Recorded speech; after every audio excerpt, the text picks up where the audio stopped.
Assalamualaikum warahmatullahi wabarakatuh. Kawan-kawan sekalian, kembali kita jumpa di channel Jejak Semesta 5, JB Channel. Mudah-mudahan kita semua, rekan-rekan semua, dalam keadaan sehat walafiat dan tidak kurang satu pun dalam beraktivitas sehari-hari. Kawan sekalian, kali ini kita akan mengaji soal kata-kata hikmah dari para aulia atau para wali atau para ulama-ulama yang selalu berjuang di jalan Allah Subhanahu wa taala. Kali ini di dalam kita akan mendengarkan kata-kata hikmah dari Syekh Abu Madyan Al-Maghribi yang dalam kitabnya Al-Hikam Al-Gautsiyah. Saudara, selama ini memang mungkin kita banyak mendengarkan tentang kitab Al-Hikam, tetapi Al-Hikam yang ini yang terkenal memang kita yang tahu adalah dari Ibnu Athaillah As-Sekandari. Tetapi jauh dari Al-Hikam dari Ibnu Athaillah As-Sekandari itu ada sebuah Al-Hikam yang Al-Gautsiyah yang ditulis oleh Syekh Abu Madyan Al-Maghribi ratusan tahun sebelum kelahiran Ibnu Athaillah. Nah, yang kemudian diterjemahkan dengan Al-Hikam Jalan Kalbu Para Perindu Tuhan. Beliau lahir di Spanyol, kemudian berguru di Afrika Utara, di Maghrib, ya, makanya dia disebut sebagai Maghribi sekitar tahun 594 Hijriah. Sekadar lintasan sepintas bahwa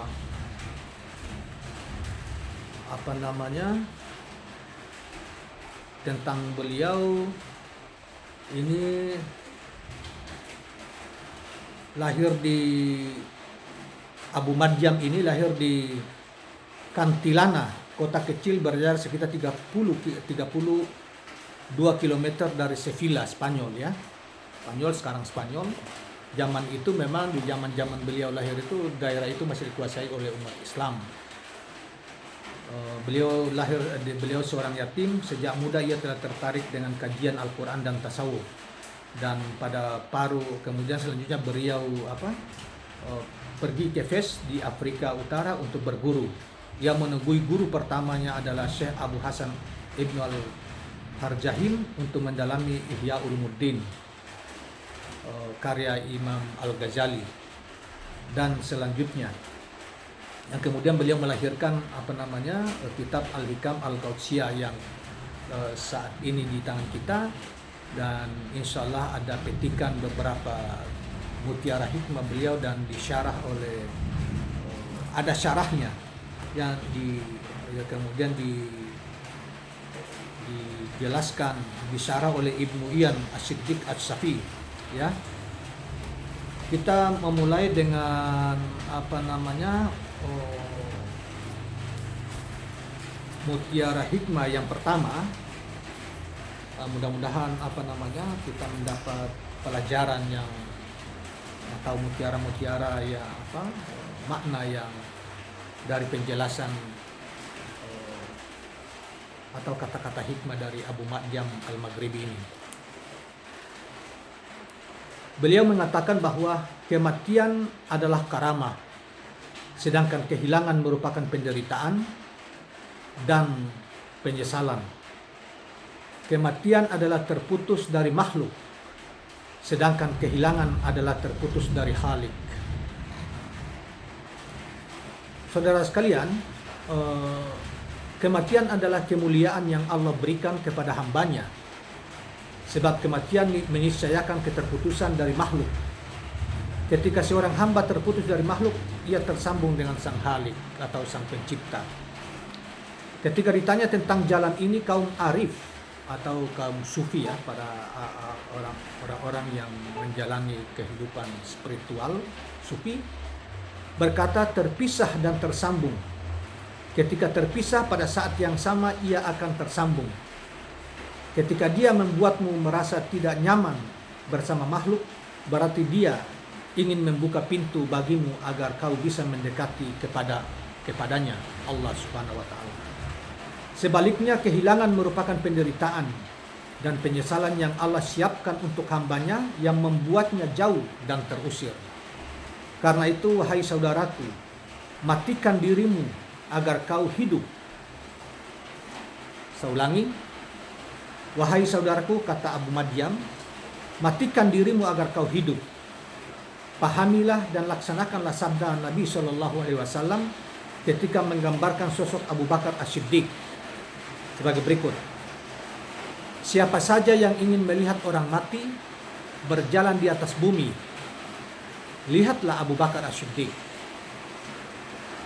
Jadi ada dua macam kematian yang bisa dialami manusia, yaitu kematian yang ditetapkan dan kematian yang sukarela. Kematian yang ditetapkan dialami semua makhluk ketika ruh terpisah dari tubuh.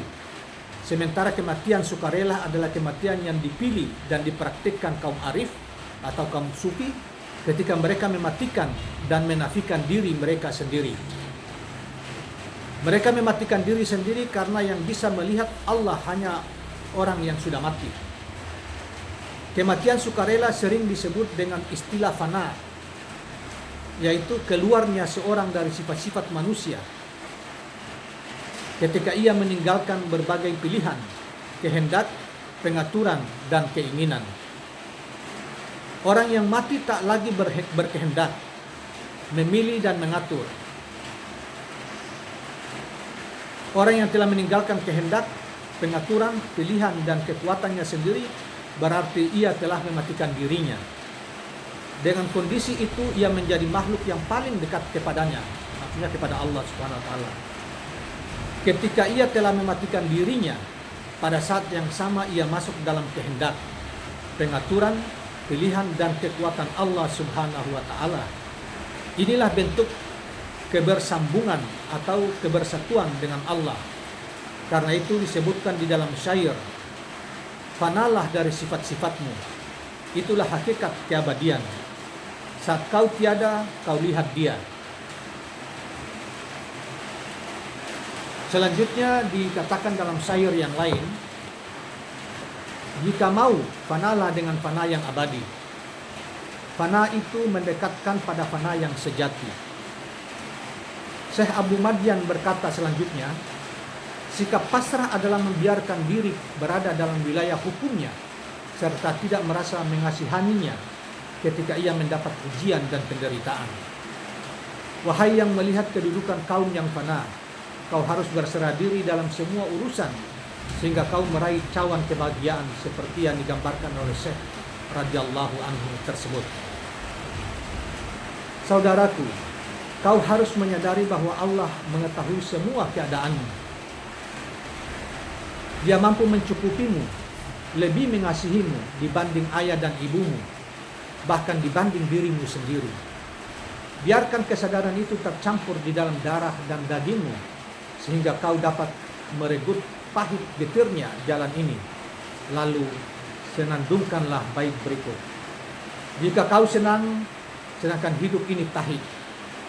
Jika kau ridha ketika semua manusia marah. Jika hubungan aku dan dirimu berkembang ketika hubunganku dan seluruh alam luruh. Jika kau sungguh cinta mengenai puncak harap, ingatlah semua yang di atas tanah adalah tanah. Perhatikan pesan Rasulullah SAW kepada orang yang meminta nasihatnya. Ya Rasulullah, berikanlah nasihat kepadaku, wahai Rasulullah, katanya. Rasul menjawab, jangan marah. Orang itu kembali berkata, berikanlah nasihat kepadaku. Jawab Rasulullah, jangan marah. Sekali lagi Rasul berujar. Rasul yang mengulangi nasihatnya itu dengan maksud menunjukkan kepada orang itu kenikmatan di balik kemampuan menahan amarah. Maksud ucapan Rasulullah itu adalah kau harus selalu ridha dan pasrah. Berlayarlah dari lautan penyaksian. Tegaklah dalam limpahan karunia. Seharusnya ketika menyaksikan segala sesuatu, yang kau saksikan hanyalah Allah Subhanahu wa Ta'ala. Sama halnya yang kau saksikan pada saat senang dan susah hanyalah nikmat Zat yang memberimu. Sebab ketika memberimu, Dia mempersaksikan kebaikannya kepadamu. Sebaliknya ketika tidak memberimu, Dia memperlihatkan kekuasaannya kepadamu. Ketika kau menetapi keadaan apapun, sesungguhnya Dia tetap memperkenalkan diri kepadamu serta menghampirimu dengan wajah kelembutannya. Nikmat yang apalagi yang kau harapkan ketika kau telah menyaksikan Dia dalam segala keadaan. Orang yang telah mencapai kondisi ini tak mungkin dihinggapi risau maupun ragu. Saudara sekalian, di sini dikutip juga Al-Hikam dari Ibnu Athaillah As-Sukandari menuturkan bahwa meskipun ada beragam bentuk kenikmatan, kau dapat merasakannya sebagai kenikmatan hanya jika disertai penyaksian dan kedekatan kepada Allah Subhanahu wa Ta'ala. Sebaliknya, meskipun ada beragam bentuk siksaan, kau hanya merasakannya sebagai siksaan jika kau terhijab dari Allah Subhanahu wa Ta'ala. Jadi, penyebab segala siksa adalah keterhijabanmu darinya. Sementara kesempurnaan nikmat dicapai ketika kau menyaksikan wajahnya dan wajahnya yang mulia. Dengan demikian, kerisauan dan kesedihan yang kau rasakan semata-mata disebabkan karena kau terhalang dari penyaksian kepadanya. Saudara, jika kau ingin mencapai kedudukan ini, perhatikanlah dan ikutilah kata-kata Syekh Abu Madyan berikut ini. Upayakanlah agar kau selalu dalam keadaan muslim dan mukmin pada pagi dan sore hari. Dengan begitu mungkin Dia akan menatapmu sehingga kemudian Dia mengasihimu. Terima kasih kawan-kawan sekalian, demikianlah penjelasan dari Syekh Abu Madyan Al-Maghribi di dalam Al-Hikamnya, Jalan Kalbu Para Perindu Tuhan. Di lain kesempatan kita akan mengutip lagi beberapa kata hikmah dari kitab ini, yaitu kitab Al-Hikam Al-Gautsiyah Al-Hikam Al-Gautsiyah yang ditulis oleh Abu Madyan Al-Maghribi, seorang ulama tasawuf besar jauh sebelum kelahiran Ibnu Athaillah As-Sukandari. Di sini diterjemahkan sebagai Jalan Kalbu Al-Hikam, Jalan Kalbu Para Perindu Tuhan. Terima kasih kawan-kawan sekalian, mudah-mudahan menjadi renungan bagi kita dan penjaga bagi tingkah kita dalam hidup kita sehari-hari. Terima kasih. Assalamualaikum warahmatullahi wabarakatuh. Dan jangan lupa subscribe channel ini, like and comment.